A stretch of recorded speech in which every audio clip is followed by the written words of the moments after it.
In this video, let us take another look at the variable v. Let us refine the derivation a bit further and add some constraints to it. In this video, we will also try to define the bound of the reaching time tr. So v is half sigma square. V is always positive. Because v is always positive, it has a very powerful impact. As v is positive, the first impact is to have an asymptotic convergence for v going to 0 as time tends to infinity only if we ensure the slope of v's, that is v dot, to be negative. We can ensure this convergence. For a variable to have this kind of convergence, the derivative and the variable itself should have opposite sign. Their multiplication should be less than 0. But in this case, v being always positive, v dot, if it is less than 0, we can ensure a convergence.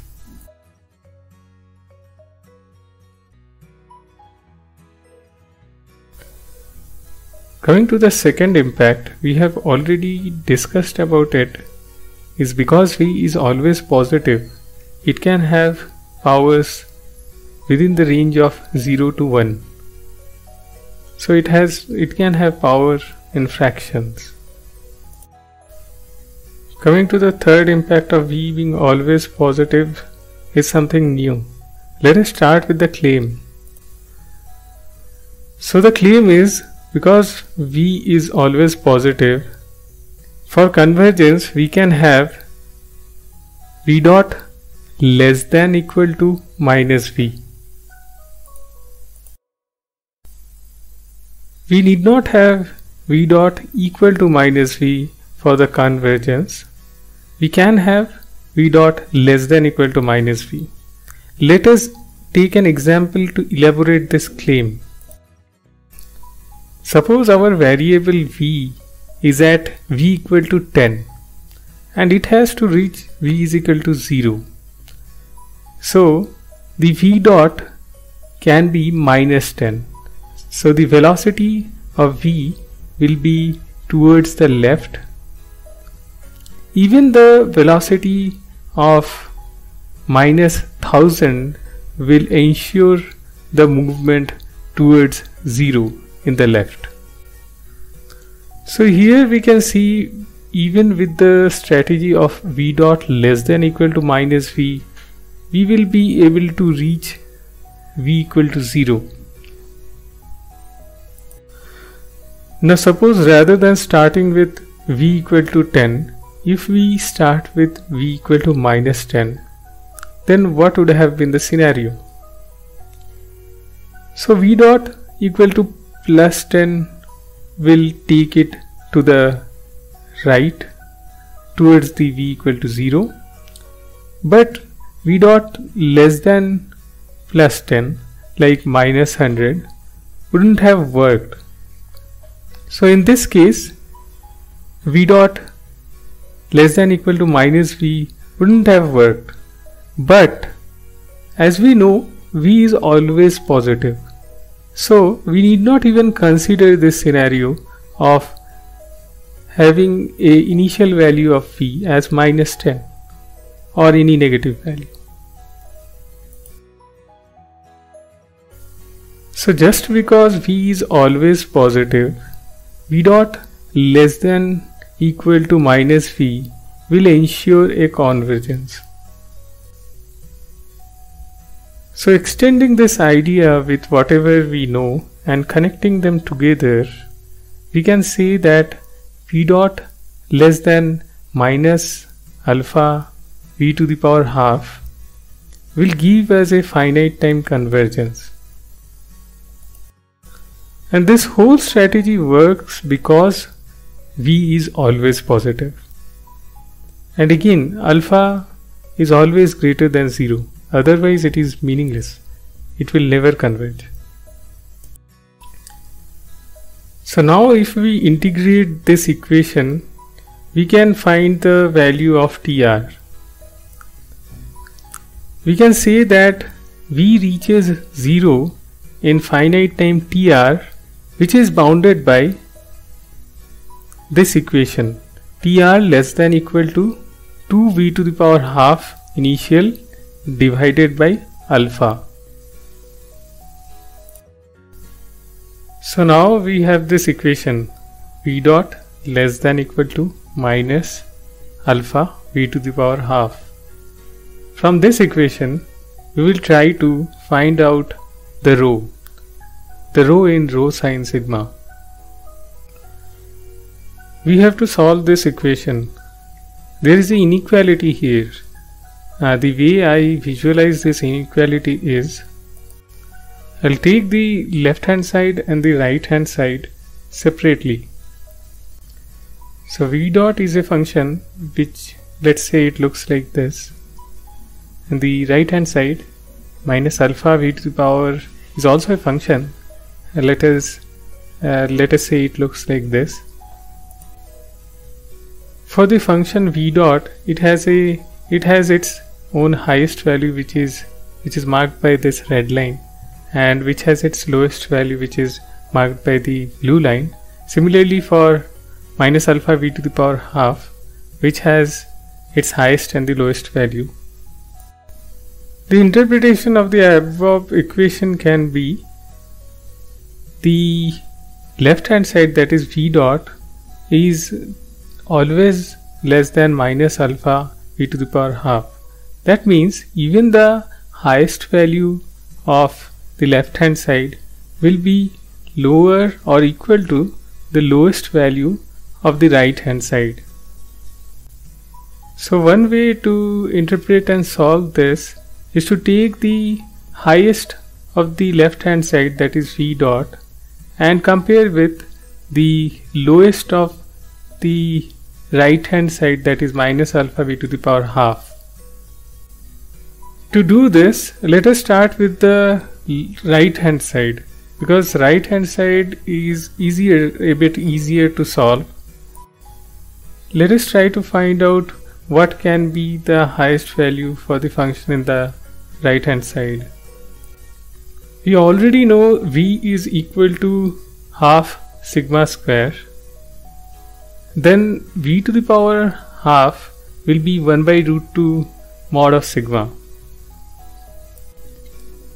We can also argue that if sigma would have been negative, its square would have looked the same. Considering sigma to have a negative value, let us say its root V minus of mod sigma. Then we would have arrived at alpha by root 2 mod sigma, which is not the lowest this function can get. Lowest would be when sigma is positive. Then the lowest would have been minus alpha by root 2. Now the left hand side will always has to be less than or equal to this value. Now let us see the left hand side of the equation. It is V dot, but V dot is sigma sigma dot. In our recap video, we have found out the value of sigma dot. Sigma dot equal to U plus F plus Cx2. By replacing the value of U, we can arrive at this equation of V dot. V dot equal to sigma multiplied by F minus rho sine sigma. V dot is dependent on multiple terms. Let us take them one by one. Let us start with sigma and find out the effect of sigma on the V dot. Sigma is also a function. Sigma, let us say the highest value of sigma is mod sigma and the lowest can be minus of mod sigma. If we put mod sigma in the equation of V dot, it will be mod sigma multiplied by F minus rho sine of mod sigma. Sine of mod sigma is 1. Thus it will be mod sigma multiplied by F minus rho. Similarly, if we put minus of mod sigma in the equation of V dot, we will get minus of mod sigma multiplied by F plus rho. We can easily notice that the left hand side of the equation, that is mod sigma F minus rho, will be greater. And here the idea was to find the highest value of V dot so that we can compare with the lowest value of the right hand side. So we will take the mod sigma. So now V dot is, say, mod sigma F minus rho. Again, the disturbance F is also a function. It is bounded by plus or minus L. So let us say F is plus L. Then the equation will be mod sigma L minus rho. Similarly, by putting minus L, we can clearly see that mod sigma L minus rho is greater. Thus we can say the highest limiting value of V dot will be mod sigma L minus rho. The idea was to compare the highest value of left hand side, that is V dot, with the lowest value of right hand side. Thus we will compare mod sigma multiplied by L minus rho, which should be less than or equal to minus alpha by root 2 mod sigma.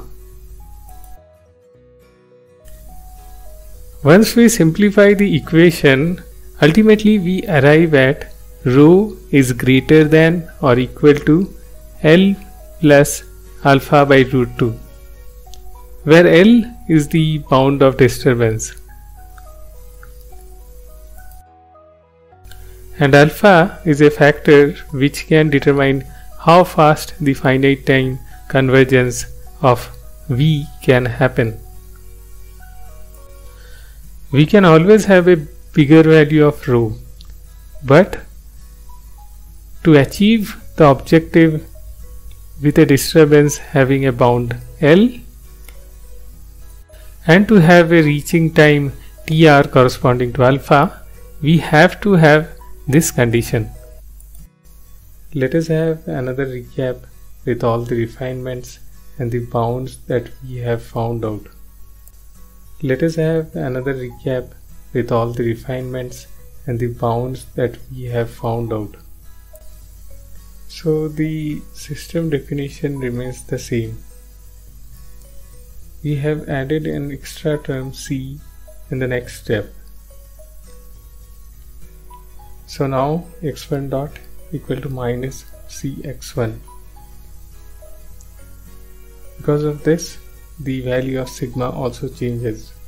Obviously C is greater than 0. C is a factor which will determine how fast the asymptotic convergence will happen. We want this sigma to go to 0 in finite time. But sigma is not ensured to have a positive value. So we take another variable V, that is half sigma square. Now V has to go to 0 in finite time. As we had added C, in the same way we have added an extra term alpha for finite time convergence. Alpha will affect the time to reach the sigma equal to 0, that is the reaching time. Because v is always positive, we can have this condition v dot less than equal to minus alpha v to the power half. After solving this differential equation, we can find the bound for reaching time tr. Continuing with the equation for v dot, by solving it, we can arrive at a bound for rho. We can find out that rho has to be either greater than or equal to L plus alpha by root 2, where L is the bound of disturbance. Now the control input is u equal to minus c x2 minus rho sine sigma. We can expand sigma, and thus we arrive at our final equation of u. This is the end of the derivation. In the next video, we will look at our sliding mode control once again. We will look through the simulation once again. We will also discuss few terminologies that I had skipped throughout the derivation. The things like reaching phase, sliding phase, and why it is called sliding mode control in the first place.